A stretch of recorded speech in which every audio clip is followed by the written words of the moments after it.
मेरे प्रिय बच्चे, वो लोग जो बात बात पर तुम्हारा उपहास उड़ाया करते हैं, तुम्हारे पीठ पीछे तुम पर हंसा करते हैं, तुम्हें नीचे गिराने का प्रयत्न करते हैं, वो लोग जिन्होंने अपने चेहरे पर दिखावे का एक मुखौटा पहना हुआ है, जो केवल अपने कार्य की सिद्धि के लिए तुमसे रिश्ता बनाए रखे हैं, ऐसे लोगों पर प्रिय बच्चे, तुम्हें अपनी बहुमूल्य भावनाएं व्यर्थ करने की आवश्यकता नहीं है। तुम्हारे निर्मल निश्चल आंसू बहुमूल्य हैं और इन आंसुओं को तुम्हें ऐसे लोगों पर व्यर्थ बर्बाद नहीं करना चाहिए। ऐसे लोग केवल व्यक्ति के सुख में ही उसके साथ होते हैं और जैसे ही उन पर दुख आता है, वो सबसे पहले अपनी नजरें मोड़ लेते हैं। तुम्हारे पास शक्तियों का भंडार है। जैसे सुंदर फलों से लदा हुआ वृक्ष स्वयं नहीं जानता कि उसका मूल्य क्या है, वैसे ही तुम नहीं जानते कि तुम्हारा क्या मूल्य है। जैसे समुद्र की कोख में छुपा मोती ये नहीं जानता कि उसकी क्या कीमत है, वैसे ही तुम्हें भी इसका आभास नहीं कि तुम्हारी क्या कीमत है। लेकिन तुम्हारे जीवन में अब तक जीत दस्तक नहीं दे सकी है, लेकिन अब वो समय बदल रहा है, क्योंकि अब तुम मेरी शरण में आ चुके हो। इसलिए तुम्हारा इस संदेश को सुनना बहुत आवश्यक है। हर हाल में इस संदेश को पूर्ण सुनना, इसे बीच में छोड़कर जाने की भूल ना करना। मेरे प्रिय, कोई साधारण व्यक्ति आखिर तुम्हें कैसे हानि पहुंचा पाएगा जब तुम पर मेरी कृपा है। ये तो तभी संभव है कि जब तुम ही स्वयं किसी को पीड़ा देने के अधिकारी बन जाओ। मेरे प्रिय, तुम्हें वो चीजें अब एक एक करके प्राप्त होंगी जिनकी तुमने चाहत की है, और वो सभी लोग जो तुम्हारे पीठ पीछे तुम्हारा उपहास उड़ाया करते हैं, उन्हें अपने कर्मों का फल मिलने का समय आ रहा है। वो जो तुम्हारे पीछे तुम्हारा दुष्प्रचार करते हैं, जो तुम्हें पीड़ा देते हैं और जो तुमसे लाभ लेना चाहते हैं, उनका बुरा समय आ गया है। प्रिय, मुझे पता है कि कई बार तुम्हारे मन में यह प्रश्न आता है कि जब ईश्वर मेरे साथ हैं, तो वह सब कुछ मुझे एक पल में क्यों नहीं दे देते। लेकिन मनुष्य की हर उपलब्धि के पीछे एक सीख छुपी होती है, और वो सीख उसे परिपक्व बनाने ही आती है। फिर चाहे वो पीड़ा के रूप में आए या अभाव के रूप में आए।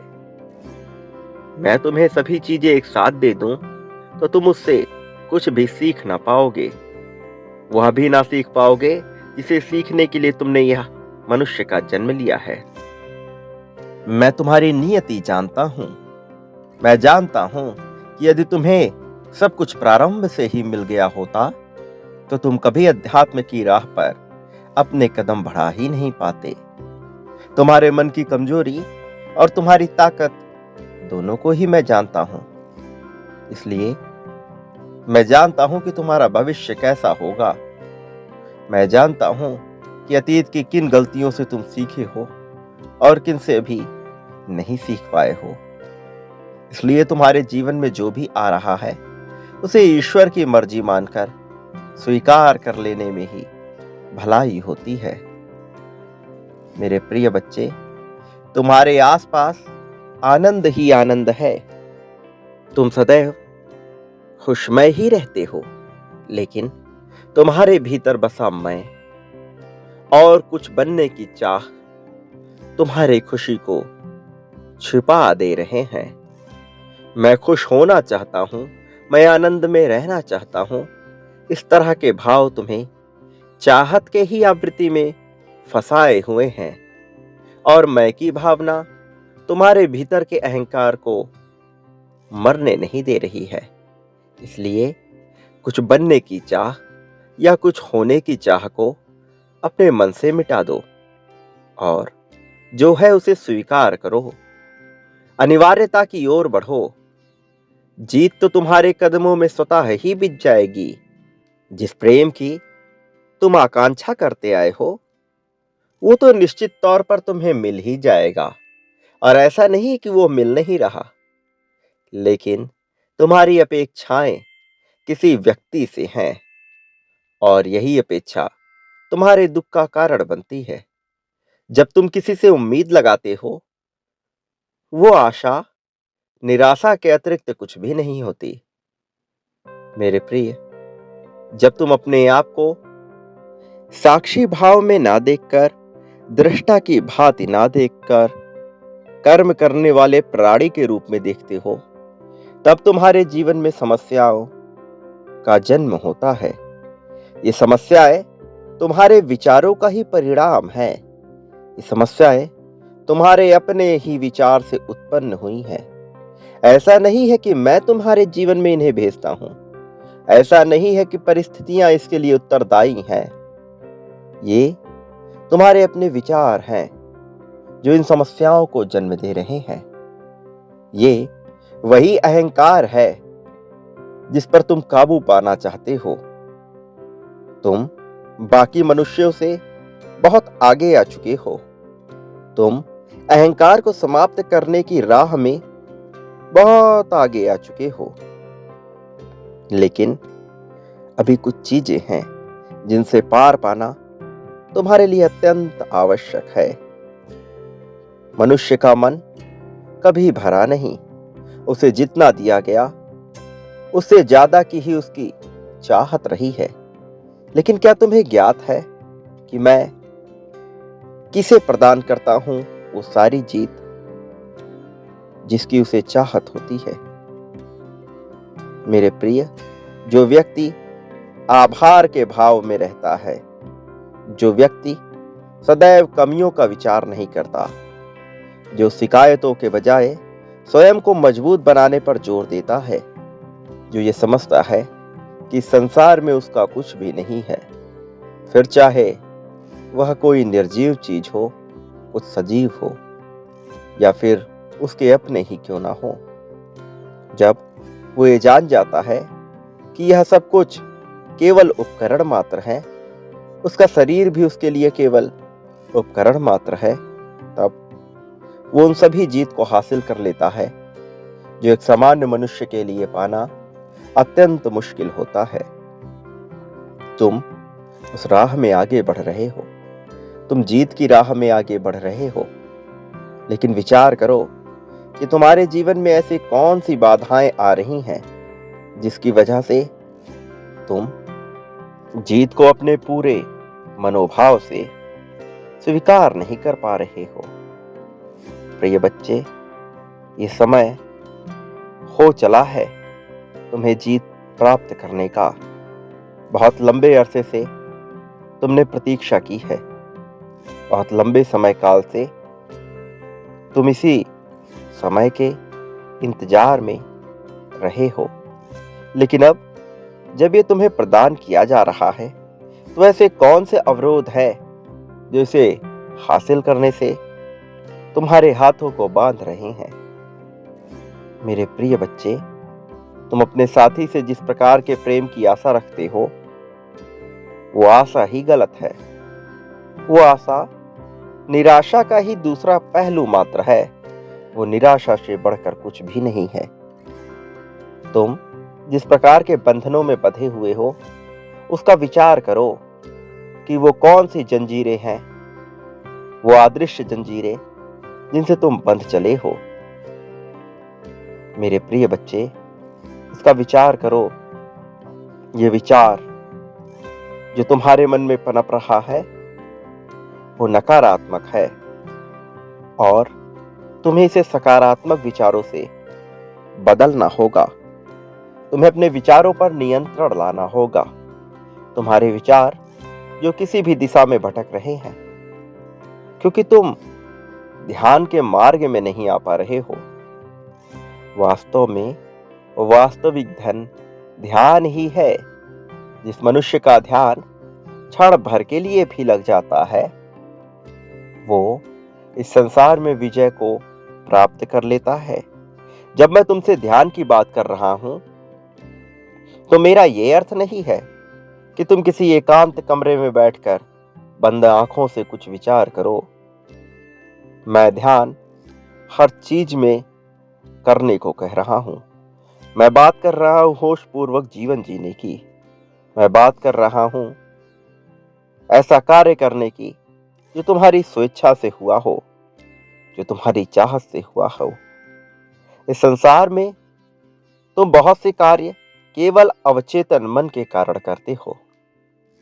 तुम बैठे रहते हो, तुम्हारे पैर हिलने लगते हैं, तुम्हें इसका आभास भी नहीं होता कि ऐसा क्यों हो रहा है।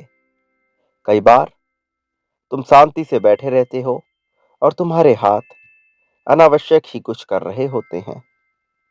तुम्हें इसका विचार भी नहीं होता कि तुम ऐसा क्यों कर रहे हो। वास्तव में उस समय तुम होश में नहीं होते। तुम्हारा अवचेतन मन तुमसे जो चाहे वह कार्य करा रहा होता है। जब तुम होश पूर्वक जीवन जीते हो तो तुम हर कार्य को दृष्टा की भांति देख रहे होते हो। तब तुम ये समझ जाते हो कि यह शरीर एक उपकरण मात्र है और ईश्वर मेरे शरीर के द्वारा विभिन्न कार्य संपन्न करवा रहे हैं। और तब वो कार्य महत्व के कार्य होते हैं, क्योंकि तब तुम्हें इसका आभास होता है कि तुम जो कर रहे हो वो निरर्थक नहीं है, वो अनावश्यक नहीं है। तुम्हारे आसपास चीजों का जो ढेर लगा है उसमें बहुत सी अनावश्यक चीजें मौजूद है जिनकी तुम्हें कोई आवश्यकता नहीं है, किंतु तुमने प्रकृति से इतनी ज्यादा चीजें इकट्ठा कर ली हैं जिसका तुम्हारे लिए कोई महत्व नहीं है। और जब तुम प्रकृति से चीजें इस प्रकार से लेने लगते हो जैसे वह तुम्हारे अलमारी में पड़ी हुई कोई वस्तु हो, तो तुम्हें प्रकृति में उससे भी ज्यादा चीजें लौटानी पड़ती हैं और तब दुखों का जन्म होता है। तुम्हारे जीवन में बहुत से दुख केवल इस कारण से है क्योंकि तुमने प्रकृति से जरूरत से ज्यादा चीजें इकट्ठा कर ली हैं। बहुत सी अनावश्यक चीजें जिनका तुम्हारे जीवन में कोई महत्व नहीं है, तुमने उसे अपने पास रख रखा है। बहुत सारी चीजें जो तुम्हारे महत्व की हैं वो तुमसे छूटती जा रही हैं और अनावश्यक चीजें और विचारों को तुम अपने मन में पाल रहे हो। तुम्हें उन विचारों से छुटकारा चाहिए केवल इसलिए कि तुमसे किसी ने कह दिया कि ऐसा होता है। उसे मान लेना बिल्कुल भी समझदारी भरा कार्य नहीं है। जांचो, परखो, केवल विश्वास के दम पर चीजों को मान मत लो। मानने से पहले जानना सीखो। स्वीकारने से पहले ये समझना सीखो कि तुम उसे क्यों स्वीकार रहे हो।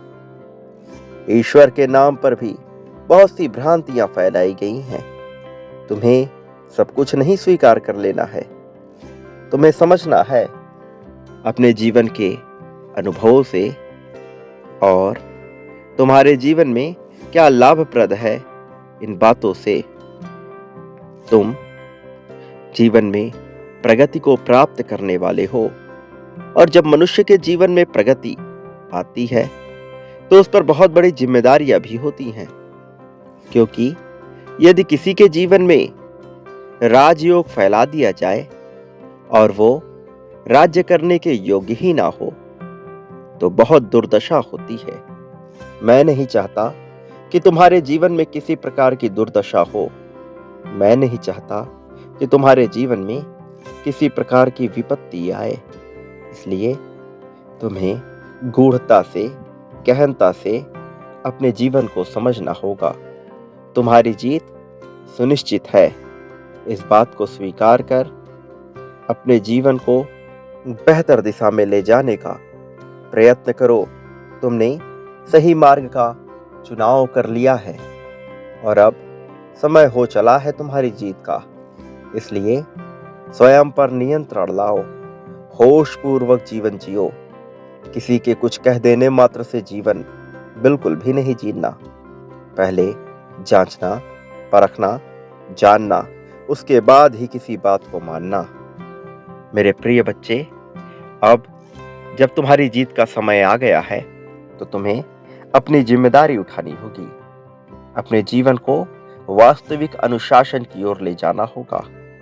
वास्तविक अनुशासन से मेरा तात्पर्य है कि अनिवार्य चीजों को प्राथमिकता देना। वो जो करना तुम्हारे लिए बेहद जरूरी है, वो तुम्हारे लिए अनिवार्य है, और अनिवार्य चीजों को तुम्हें हर हाल में संपन्न करना है, फिर चाहे तुम्हारी इच्छा हो या तुम्हारी इच्छा ना हो, फिर चाहे तुम्हारा मन लगे या तुम्हारा मन ना लगे।